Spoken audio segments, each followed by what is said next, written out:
All right. Good morning, Dustin. Um, I'm glad that you're here on the community meeting that happens bi-weekly, and this is a terrific time to catch up with you and what's going on in the community. To start off this week, could you tell us a little bit about what got you into working on TaskWarrior? Sure. Yeah, quite a while ago now. I've been using TaskWarrior for quite a while, and have kind of, like many of us, tips and different ways of using that. And I've gotten my coworkers and friends addicted to it in some cases. Um, but the thing that got me interested in working on it was kind of an interesting journey um, of actually starting out being interested in a particular synchronization primitive called operational transforms that's behind Google Ways and Google Docs and is commonly used. And I kind of wanted to implement that as a technology just to learn more about it. Um, Ended up realizing that it would be useful for tasks the way that I use them, where I do some things on a laptop and some things on a different laptop, and I want those to synchronize. Um, and got working on a project called Task Champion that was eventually thought maybe this will be my own little thing inspired by Task Warrior, but work differently in ways that are better for me. And I never really intended to publish that to encourage others to use it. Then some other folks got involved in that and were like, no, let's do this. Let's make this an actual open source project. So worked on that for a while. Again, that was inspired by Task Warrior, not meant to be a drop-in replacement, but pretty similar to it. And then at the time, Task Warrior itself, there wasn't a whole lot going on. It was after the 2.6.2 release, and it was pretty quiet there. But heard from one of the developers, Tomas Babe, and he said, why don't we do this together? Like, why would we work separately? So took quite a bit of time to merge those two things. And basically the result is that Task Champion is the backend where we store the data and handle the sync for Task Warrior now. So Task Champion originally had its own command line interface. We just deleted that.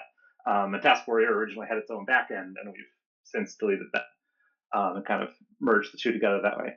So it was kind of the backward way to get into that, where Moss sort of said, "Why don't you come and work on Task Warrior?" And I already had a bunch of code that was useful. I didn't know the Task Warrior code very well, but it was a good idea. So I made the commitment to learn those things. But it means that even though I'm probably the most active developer on Task Warrior right now, I don't really think of myself as a Task Warrior maintainer. I think of myself as the Task Champion maintainer and the person probably most able to do some things on Task Warrior. But a lot of questions or bugs about hooks. I don't use hooks, so I don't really understand how to help people with hooks very much beyond the basics.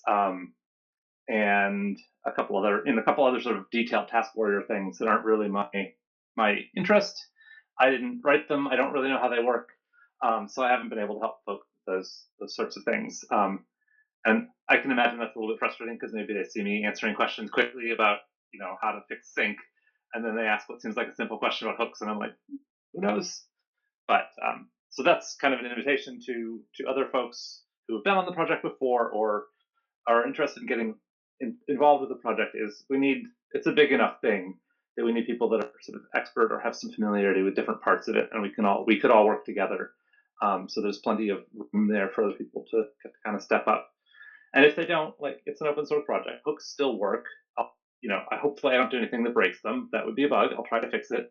But I don't think we're going to see much progress on hooks if I'm the one working on it, because I'm not motivated to do that. It's not the itch that I want to scratch. But there's plenty of room for other people to work on that. So that's how I got into this. Into developing this is really just being a user and then kind of falling into being one of the big developers on it. No, that sounds terrific. I think the other thing that comes up in the Discord anyway is recurrence, and I've got no clue how that works. Yeah, that's a good point. I do use recurrence, and I am bothered by some of the bugs around recurrence. And in particular, its interaction with sync. If you set up recurrence, you have to make sure that only one of your Task Warrior instances is doing the recurrence. Because if you have multiple of them doing the recurrence, they'll create lots of duplicate entries. and that's fiddly and annoying to set up. So there's been some proposals, like maybe 5 years ago, there were proposals for a recurrence overhaul, but I don't think those ever got worked on. They're certainly weren't finished. Um, and I have some different ideas than were in those proposals to how we might do that. So that is something that is an itch of mine that I would like to scratch at some point. I'm not really planning on doing it right now, but that's something that we could do a better job with for sure. And the short version of my ideas are only that we should always generate tasks with predictable task UUIDs, so that if two different replicas do the recurrence thing, they'll just make the same task. And then when that syncs, Task Champion sees, oh, these are the same, no big deal, and just combines them. So you wouldn't have to worry about turning it off on one replica or another or anything like that. But that only addresses one of the bugs in the current recurrence model. There's lots of others. So we would need to kind of do a comprehensive look at how things stand right now and then figure out how to solve that. So, as you look back over 2024, what do you think were important changes for TaskWarrior? It's been an eventful year, really. The 3.0 release was in March. So basically, 2024 has framed the kind of work to get Task Champion integrated into TaskWarrior, which happened, those 3 months, sometime around last December. That started, and it was quite a bit of work. And then we finally landed in 3.0. It was a rocky landing, and the way that ended up getting distributed to people was, we've talked about that before. So some time after that spent kind of smoothing things out and making things a little bit more user friendly and getting some bugs out. And then since then, we've had the chance to work on adding more functionality. And a lot of that functionality has been sync functionality. So we'll talk to AWS, GCP, and the Task Champion sync server now. And that sync server has gotten some improvements to make it easier and more secure in the last few months.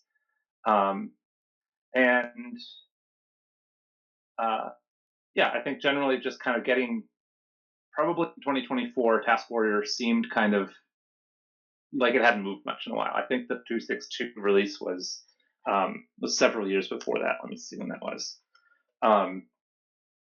Yeah, 2022. So almost exactly 2 years before that. And we've released one every couple months since then. So I think 2024 has really been starting up development on TaskWarrior again, mostly through my doing things. There's been lots of other people also contributing to that, and huge thanks especially to Felix and Ryan and a few other people who have been doing a lot of work reviewing my changes, even if the changes they've made have been fewer. But I'm hoping that as that action happens, it draws in more folks to be more involved in it. And hopefully 2025 would have, again, a broader group of doing various kinds of work on the project and kind of participating in these meetings, in the Discord chat, to driving direction of the project would be great to see. So I think we've built that energy. We just need to keep building it. I think some of the longer term TaskWarrior users were thinking that the 3.0 change actually broke everything and was a major overhaul in how TaskWarrior works. And so all the ecosystem around TaskWarrior was probably broken. But I don't think that's completely true. Can you talk to that a little bit? Yeah, that's a good point. And I've missed some of those misunderstandings, I think. So, the short answer is TaskWarrior 3.0 changed the way tasks are stored on the backend, and it changed what sync server it will talk to. It didn't change the command line interface at all. So all of your usual task add, this and that, task modify, all of that stuff stays the same. Hooks don't change how they work. Recurrence still works the same. Everything else works the same. It's just storing the data in a different format. So pretty much most sort of relatively vanilla users of TaskWarrior should be completely unaffected. Some of the things we have seen people or projects affected is there were a few things that were making assumptions about that that old task storage format. There were a few kind of add-ons and extensions that made assumptions there, and that was, I was already documented as an internal detail, and the sort of approved way to interact with TaskWarrior was through the command line interface. So those projects were, cheating a little bit, but it's open source; they can do whatever they want. So some of those things, those projects don't work, but a lot of integrations that work with TaskWarrior 2 also would work with TaskWarrior 3. And sort of slowly but surely, we've been seeing projects that someone built maybe 5 years ago worked for them. They stopped contributing to it because it was done. Some of those folks are coming back and saying, okay, I need to figure out, does this work with 3?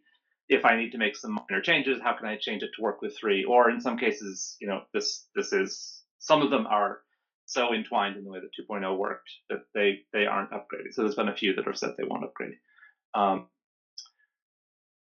Yeah. So the other kind of thing that I didn't realize people were concerned about is this new backend is SQLite or SQLite. SQLite apparently is how this is pronounced.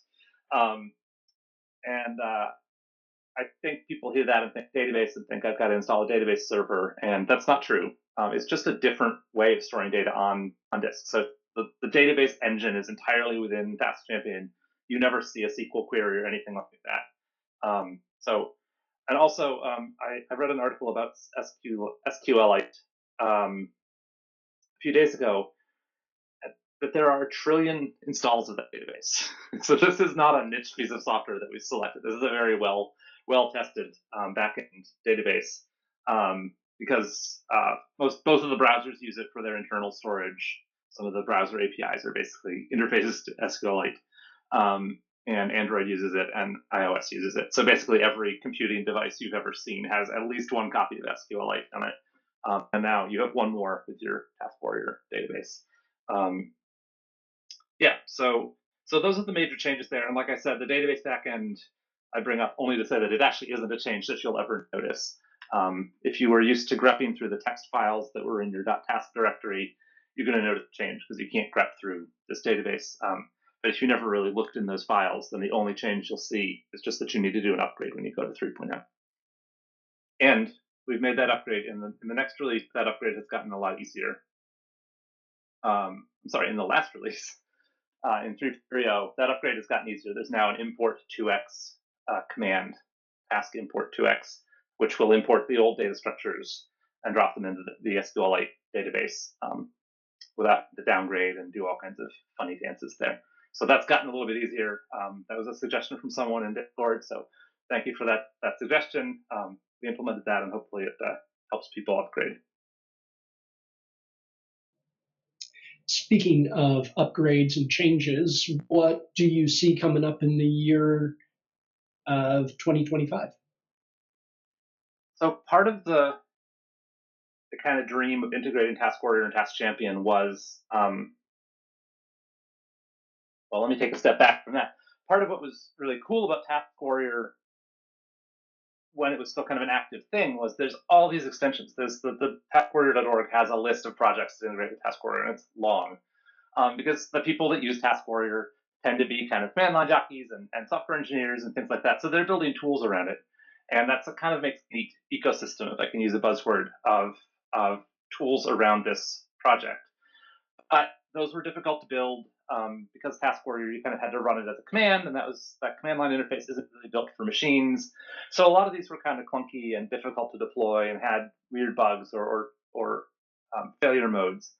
So part of the dream was to build a robust software interface to your task database so that you could reliably interface it with other things. And Task Champion is supposed to be that interface. So if you want to sort of import your OneNote notes into TaskWarrior, you can build a piece of software that uses the Task Champion API and the OneNote API, and it does some kind of sort of cross between those, without having to run the right task commands and worry about quoting things on the command line and all this kind of messy stuff that has led to bugs in projects like this before. We want to do it clean, easy to do, easy to understand.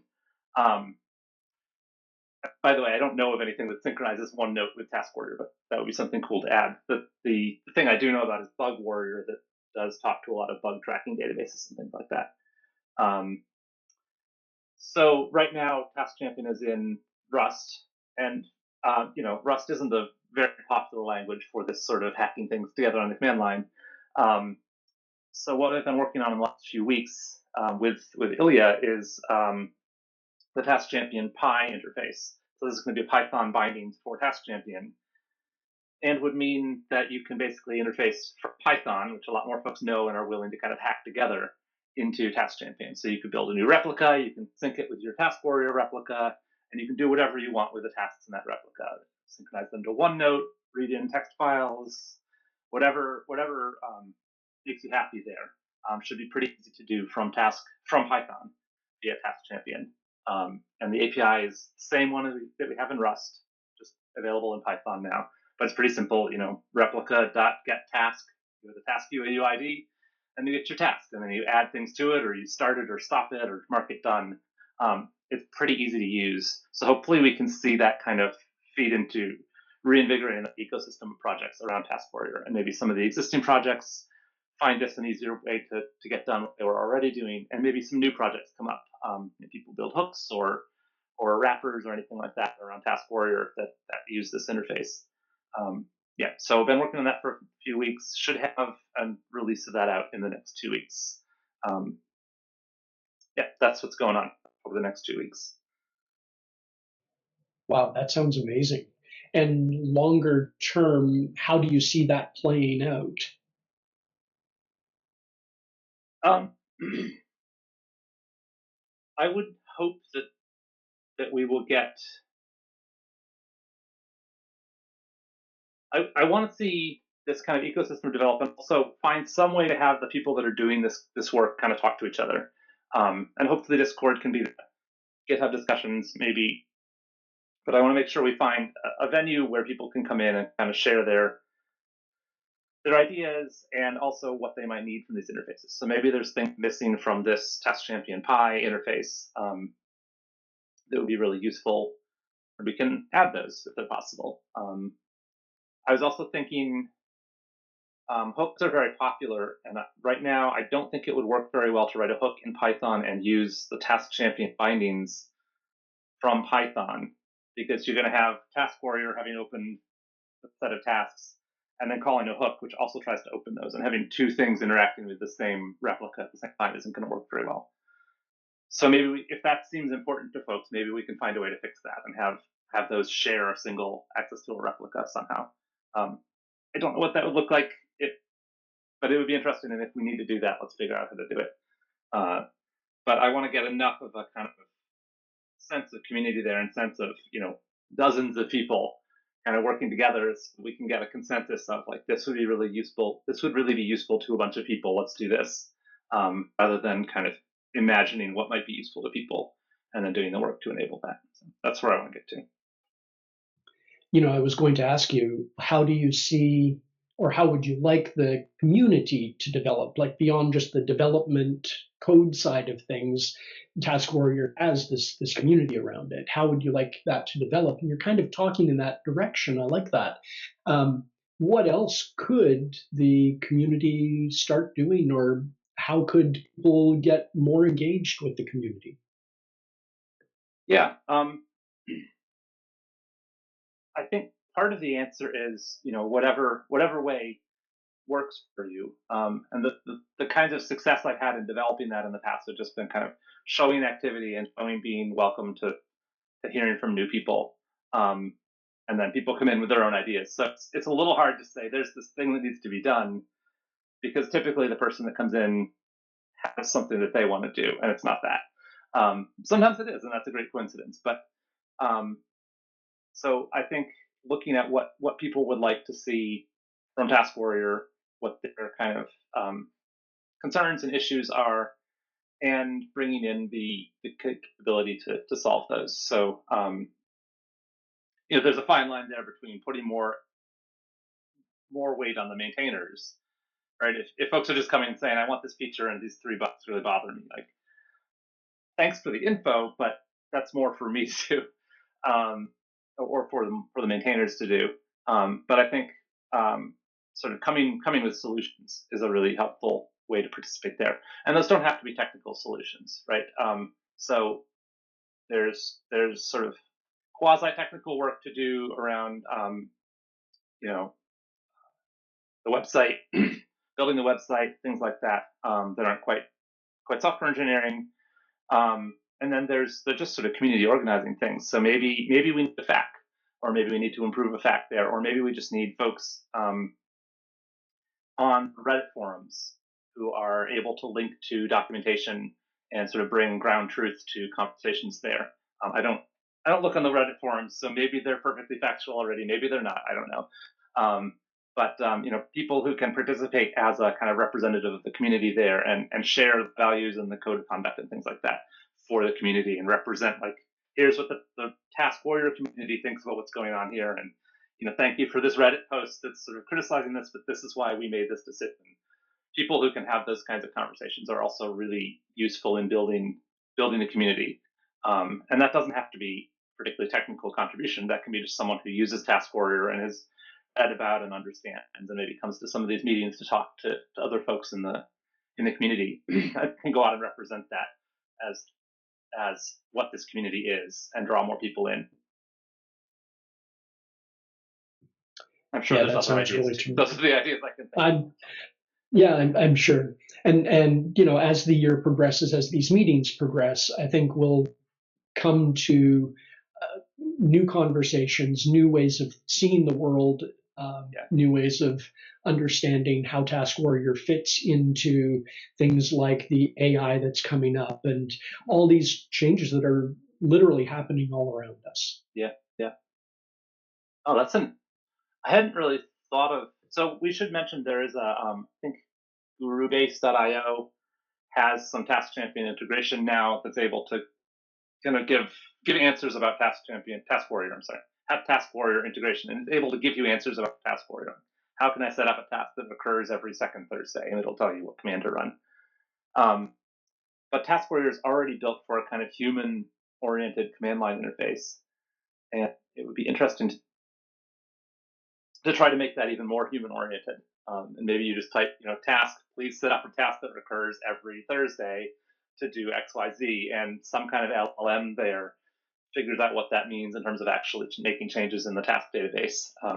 But that would be an interesting challenge for someone to work on it. Again, probably not something I'm going to work on, but really cool to see. If you're interested, come talk to us. Yeah, exactly. And this community meeting is literally open to everyone. So, although Dustin and I come most regularly, this is an open invitation to everyone that's on Discord or GitHub or wherever else TaskWarrior people might be meeting that I and Dustin don't know about. Very, very welcome here. And when I say come talk to us, I also mean Discord, discussions, issues, anywhere. I'm happy to hear about these ideas from anywhere. Yeah, that sounds terrific. Well, that takes us to the bottom of the hour, so I'm going to wrap up. Thank you very much for your time, Dustin, and for these terrific insights into what's going on. Yeah. Thanks for setting these up. I think these are really valuable. Hopefully, both for me to talk to someone and also for those that get to view them afterward. Hopefully, they give us an idea of what's going on, what the vibe is. Yeah, and there are about 30 people every 2 weeks that look at these or go back to the previous ones and check them out on YouTube. So I think there's value, and we'll keep doing it as long as there's value, I suppose. Great. All right. Thanks a lot.